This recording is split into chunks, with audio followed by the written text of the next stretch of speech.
Welcome to this week's episode of the Inside Kingston podcast, where experienced professionals, entrepreneurs, and community leaders based in Kingston upon Thames are invited on to share their story with us. I'm your host, Amyr Rocha-Lima. This week's episode of the Inside Kingston podcast is brought to you by Holland Hahn Wills, a financial planning and wealth management firm based in Kingston upon Thames. Holland Hahn Wills specialises in retirement planning for senior professionals and successful business owners. Visit hhw-uk.com to start feeling more relaxed and confident about your financial future.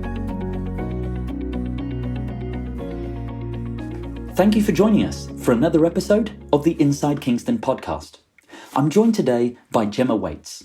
Gemma is the founder of All by Mama, a business that supports mothers to start and grow a business alongside raising a family.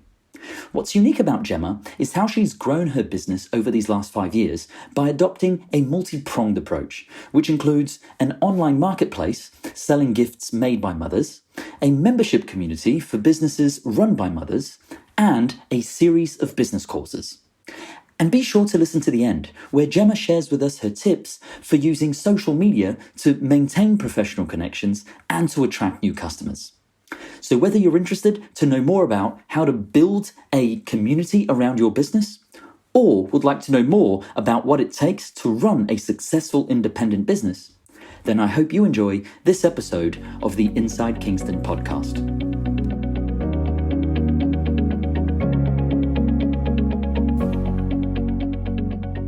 Welcome, Gemma Whates, to the Inside Kingston podcast. Gemma, I'm really excited about this conversation because I know your business supports a generation of flexible working parents who want to do well in both their family life and their business life. And I think that there are many useful lessons in this from which our listeners can learn a lot from. But to kick off this conversation, I'd like to go back in time, if that's okay. So where did you grow up? Hi, and thanks for having me. So I grew up in a town called Buckingham, which for those of listeners that don't know where that is, that's kind of halfway between Oxford and Milton Keynes. That's where I originated. Absolutely. The great county of Buckinghamshire, actually, isn't it? It's a lovely town. It's really lovely, yes. Fantastic. And did you go to university? And if so, what did you study? I did. I went to Bournemouth University and I studied marketing and advertising. I actually only completed 2 years there. So I received an HND after that. And I got offered a job in a marketing agency and decided to take that position and kind of work my way up instead of finishing my degree. So that was my decision all those years ago. Oh, that's fascinating. And you're not the first of our guests who has taken that approach, Gemma. So it'll be quite interesting to unpack that for our listeners a little bit more. So could you tell us a little bit about your career journey before you set up your business? Yeah, sure. So prior to setting up my business, as I said, I studied at Bournemouth University, decided to take a placement over the summer of the second year. And I did 6 months in an advertising agency in New York, which was a big eye-opener and an amazing experience. Wow. And then, yeah, it was great. And then I spent 6 weeks in an ad agency in London. And the university kind of helped me set up those placements. And at the end of that, I put my CV out into the big wide world and got offered a job as an account executive, which is, you know, in a marketing agency, which was where I'd kind of hoped to start my career. And then kind of was faced with the choice of, shall I go back and finish my degree, or shall I just take the leap into employment? And I opted to do that. So then I worked my way up in various kind of marketing and advertising agencies over the course of a few years. And prior to starting my business, I was working at an agency, a consumer and retail marketing agency in Wimbledon Village called Haygarth. And I spent about 4 years of my time while I was there working with Disney. So I was seconded over to Disney and I worked with their retail marketing teams, looking at their strategy for their franchises and for their, at the time, DVD, that's how long ago it was, DVD launches. And yeah, I was a marketing director when I left to start my business and have my first son. Well, that's pretty interesting, Gemma. So bringing this conversation a little bit more to the present, what was it that prompted you to set up your business? So for me, it was a couple of things. Well, initially, the first thing that prompted me to start the business was a trip that I took to South Africa. So prior to having my own children, I volunteered in an orphanage or it wasn't really an orphanage, it was more of a nursery in South Africa in Cape Town. And during that time, the volunteers like myself would look after kind of young children while the parents would go to work. And what they would do while they were at work was make things basically out of bits of tin and out of card and pottery and really entrepreneurial kind of parents, mostly women, the ones that I encountered. And they would then sell them to the shops in Cape Town, and the shops would obviously sell them to tourists. And I absolutely loved it. I loved being part of the, volunteering, but I also loved what the mothers were doing. And initially, my idea was to come back to the UK and to export those products into the UK and sell them, and then send the money back into the townships. At the time, I kind of looked into that idea a bit, but I just didn't have the knowledge or experience at the time, or the financial backing, to be honest, to kind of make that work. So parked that idea and went back to my career, my job, and then got pregnant with my first little boy. And after he was born, I'm a very kind of career-minded person, quite a workaholic. And I went back to work after he was born when he was 9 months old, went back full-time, but did struggle with the long hours and then trying to be there for him. And it didn't kind of work for my family. So kind of approached or restarted thinking again about that idea that I'd had in South Africa, and thought, well, maybe I could apply that with my knowledge of marketing to UK businesses and support mothers in the UK that are kind of making creative things. And that's where the business started. It started as a marketplace for UK mothers selling gifts that they'd made. It's not where it is now, but that's where it started. I think that's really interesting. And could you tell us a little more about how the business looks today? So today it's been an evolution over the last 5 years, from the marketplace, which was the starting point, all the way to now the membership community.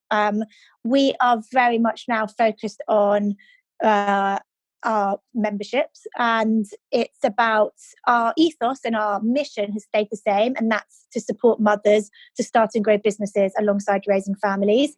That hasn't changed over 5 years, but the offering has changed. We still have a marketplace now where we sell gifts made by mums, but we also have a services directory where we list businesses that mums own. And we also have a membership community, a free version and a paid version, where we bring our members together kind of virtually and in real life at meetups across the UK.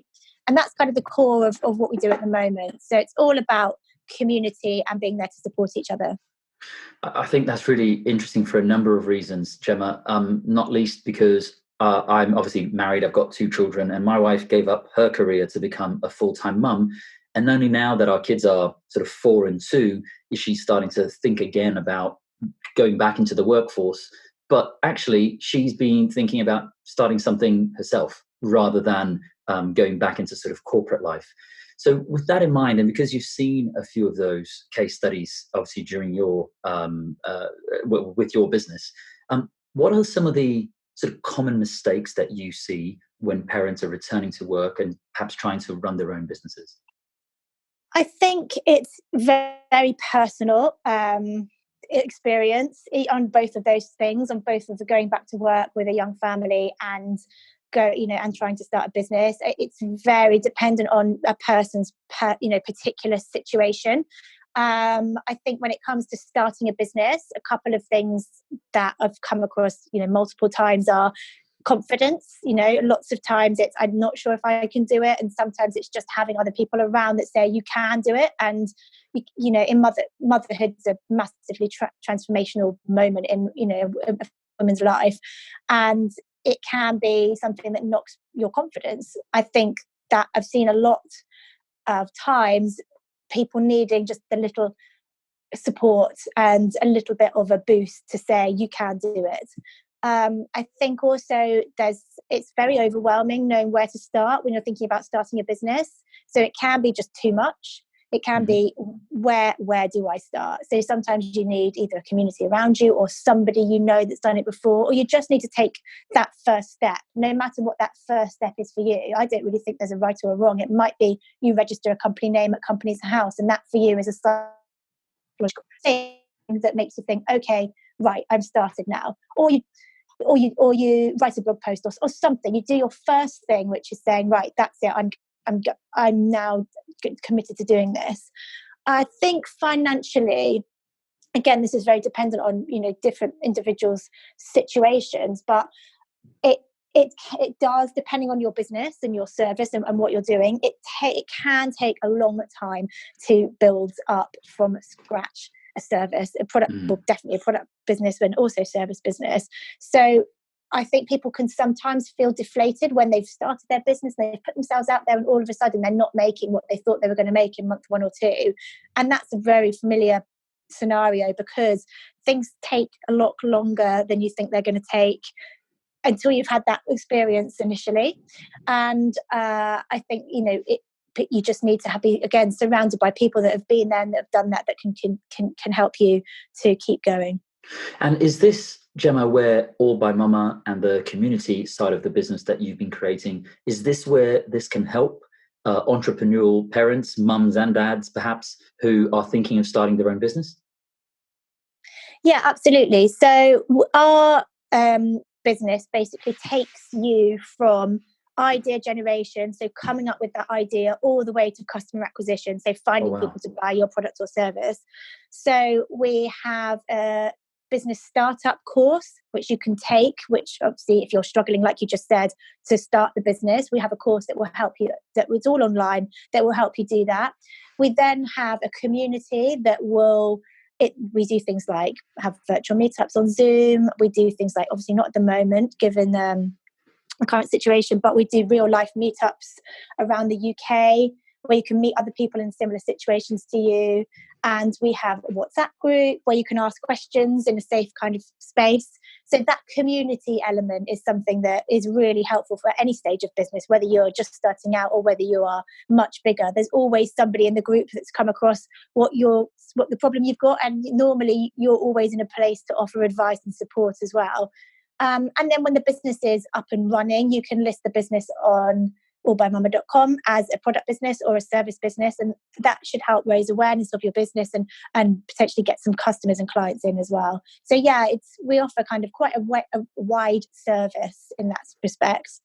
That's fantastic. Now, Gemma, just switching gears slightly, we're obviously both connected on social media, and I've noticed that not only are you active on social media on different platforms, but you have a really interesting way of interacting with the people in your network too. So could you share with us your thought process on using social media to sort of maintain professional relationships and attract new business as well? Yeah, so in terms of social media, I think the approach we take is to select the channels that we think are most relevant for our particular audience, and we tailor the content. So we use Instagram to really talk about community and to hero some of the members of our community, and also to talk about things that we know are relevant to us and to our audience. So shared values, basically. It's where we kind of communicate our shared values. Then LinkedIn, I use that as on a personal level, and I kind of share my personal views on things that my business is doing or that the industry is doing. And Facebook, that's a little bit more customer focused, so a little bit more tailored towards the shopping or on the marketplace or using the services on the marketplace. And our approach is really to, number one, hero the people that are advocates of your business. Make sure you're doing that as much as possible. Number two, communicate shared values. And that's the kind of two things that we do most on social media. And then, like you say, make sure if someone's engaging with you that you're engaging back, or start building those relationships with people that you want to be working with. Gemma, what are some of the key business lessons you've learned throughout your life? So I think for me, it's been a massive learning curve from starting that business for the very first time, like 5.5 years ago now, to what I've learned up to today. Number one thing that I have learned is make a plan, make a strategy or form a strategy. I've not been able to achieve anything in the times where I'm working outside of having a plan. So I think that's number one. Number two is priorities, especially with a young family. I've got a million ideas, a million things that I want to do, but I need to be I've learned that it's really important to be really, really focused on what your immediate business priority is, and just do that. That's how you're going to get the fastest results, or how I've got the fastest results. And number three, I think, is to look back at what you've achieved, because it is hard running a small business. And running a small business when you've got a family or not hard. When you've got a family, it's another level, I think, of difficulty in terms of managing being able to get the work done and not being able to work at certain times of the day if you're taking your children to school or putting them to bed, and sometimes coming out of that kind of work flow. So I think it's really important to keep yourself motivated and to look back and sometimes just say, this is how far I have come, and I'm still here and I'm making progress. And it's good to look back and praise yourself, I suppose. I absolutely second that. When you look back at your career journey today, what are you most proud of? I'm most proud of just getting the business up and running, firstly. I think it's a hard thing to do. I'm proud that I've done that. The second thing I'm most proud of is the revenue we've generated. I think, we've generated revenue. We employ 3 people part-time, and I feel really good about that. And I'm most proud about, on top of that, the real impact that we've made. So when, the small details of when somebody has been to an event and they send me a message and they say, oh, I met a photographer and I booked her for next week. And it's those connections that really make things happen in small business. And I'm pleased that our platform facilitates that.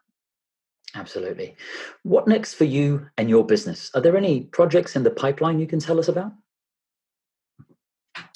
So next for us is growing our membership community, and we are going to be launching a membership portal. So that's going to be a place where, as a member, you'll be able to log in, you'll be able to see everybody else in the membership, so what services or what products they offer. It's be very easy to find each other.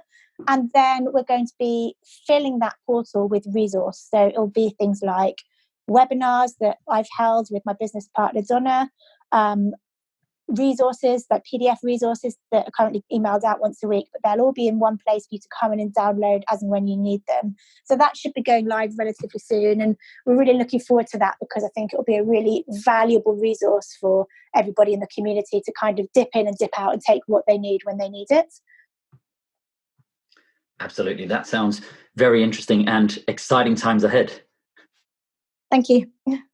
As we start to wrap up, Gemma, I'd like to ask you a few quick fire questions that our listeners are always interested in.